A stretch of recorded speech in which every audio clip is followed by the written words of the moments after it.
sont criards.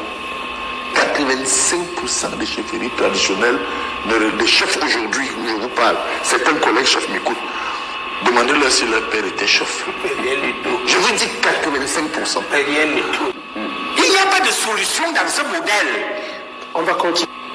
Pouvoir central, c'est arroger. Centralisme à outrance. Hein? Des idiots en classe, hein? Mais non. Mais tous ne sont pas mauvais. Non, je dis que non, mais ils ont presque tous échoué. Ils ont presque tous échoué parce que c'est le système lui-même qui est verrouillé. C'est pour ça que je dis qu'il faut faire attention au volontarisme utopique. Le volontarisme utopique, c'est que tu vois. Regardez un peu, ailleurs, on a connu le volontarisme utopique, un militaire qui croit que les civils gèrent mal au pays, il fait le coup d'État, lui-même se retrouve dans la même situation. On voit un peu ce qui se passe avec les trois. Quoi là, Mali, autres. Ils sont venus, les civils ne savent pas gérer la guerre, eux-mêmes ils sont où? Donc il faut faire attention aux volontarismes et surtout analyser.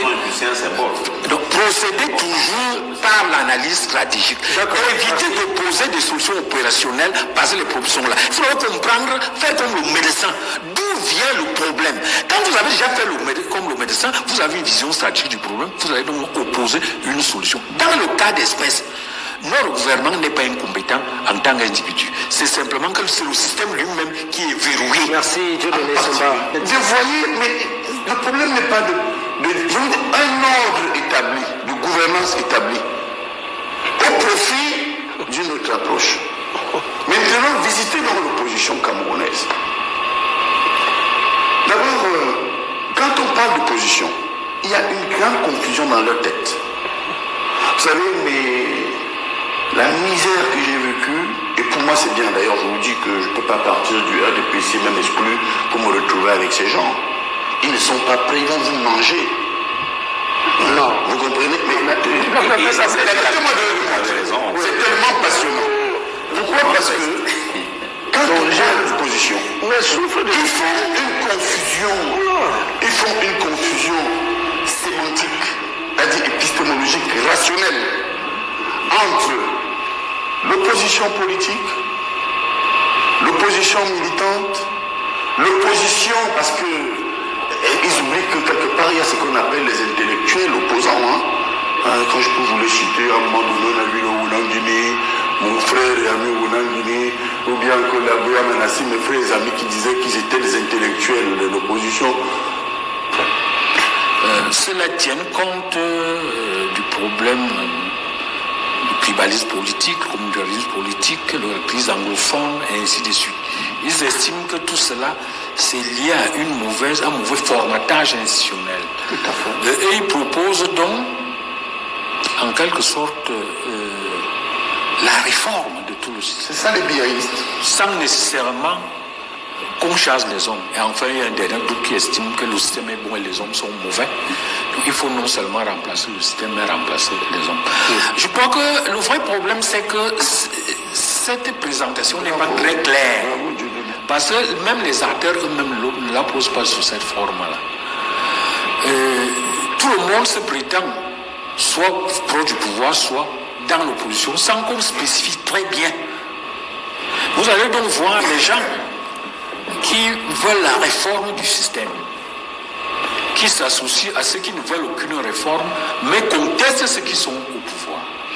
Il faut noter que dans un pays comme le Cameroun, lorsqu'on se situe dans le sillage de la contestation, c'est-à-dire on accepte le système, on conteste les hommes, on débouche sur l'expression communautariste du débat politique. Et c'est ça qu'on vit au Cameroun. Ça veut dire qu'en fait, la lutte politique va se manifester beaucoup plus comme un bras de fer entre les groupes tribaux. C'est ça le retentissement de la 7e trompette fait des grands signes pendant que le son de la 5e et de la 6e se passe encore le témoin. Quelle sera l'issue de ces choses? Le roi du Midi est en train de se heurter contre lui et le roi du Septentrion est en train de se fondre sur lui comme une tempête avec des chars et des cavaliers et avec de nombreux navires. Il est en train d'avancer pour se répandre comme un torrent et déborder après. Les rois, les grands, les chefs militaires, les riches, les puissants vont se cacher dans les cavernes et dans les rochers, mais curieusement, les faibles, tous des esclaves, observeront avec une sérénité d'ambulanciers et de morguiers. Le moment venu, ils comptent certainement accompagner avec dignité les corps des autres. Que celui qui est sur le toit ne descende pas prendre ce qui est dans sa maison. Le ciel se retire comme un livre qu'on roule et toutes les montagnes et les îles sont remuées à leur place. Heureux celui qui attendra et qui arrivera jusqu'aux 1335 jours. La fin des 4 cavaliers. Les anges viendront séparer les méchants avec les justes.